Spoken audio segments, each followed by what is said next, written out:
Greetings, my fellow night owls and thrill seekers. Welcome to another episode of Stories Philippines podcast. I'm your host, Paul, and tonight I've got a bone-chilling story that's going to make your heart race and your skin crawl. So, huddle in, turn up the volume, and prepare for the haunting of Hilltop Hostel, room 234.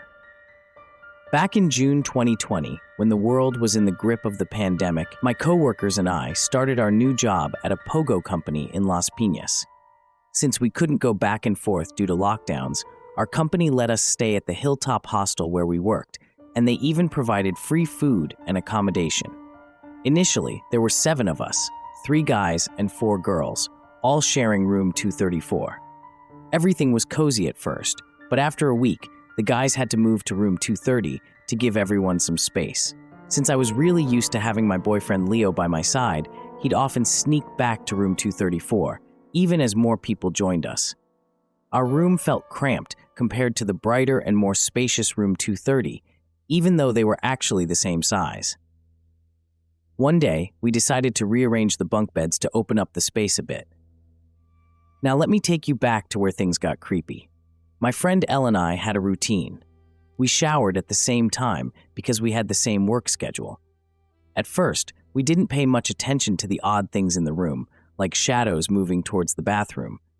We were too comfortable, always playing music, chatting, and laughing together.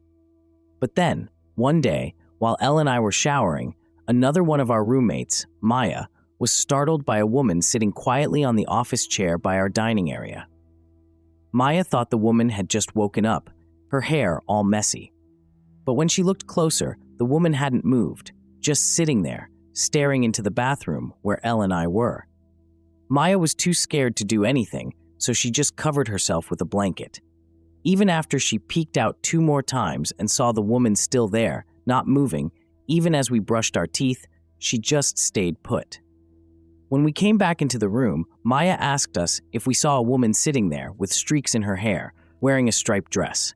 I joked it might have been Chin, my boyfriend's coworker, but Maya wasn't sure. She said the woman never moved, even as she heard us talking. We laughed it off, saying, "Let's not worry, payday is today." But throughout our shift, we couldn't stop talking about what Maya had seen. Could that be what we've been feeling in the room? I wondered aloud. Elle mentioned hearing things falling without reason and hearing whispers while changing. She also had a nightmare. We tried to ignore these things, but I couldn't help but link all the strange events in our room together. When we returned from our night shift for a little relaxation and gossip, one of our co-workers, Auntie Belle, had a nightmare too. She heard knocking on her door, but no one was there when she checked. Then, in the middle of the night, Auntie Belle started moaning in her sleep. It was terrifying. We tried to wake her up gently. When she did, she was crying, saying a man was pulling her into the bathroom in her dream.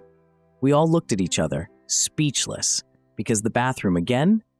Auntie Lay suggested we stop talking about it and just try to sleep again. But at exactly 4 a.m., Auntie Belle was caught in another nightmare. We all woke up to her dreadful moans, and we prayed together, seeking comfort amid our fear.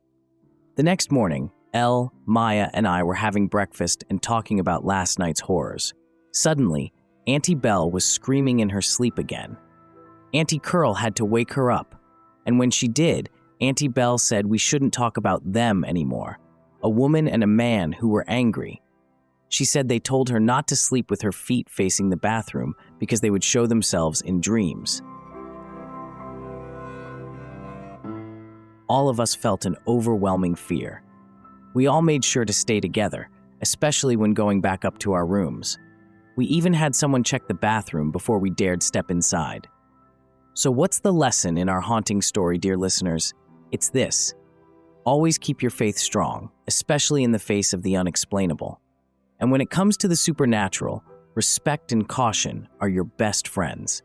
Remember to stick together and support one another, because you never know when you'll need it. Thank you for listening to the Stories Philippines podcast. I'm Paul, hoping you'll sleep tight tonight with no bathroom doors creaking open. Keep your wits about you and stay blessed.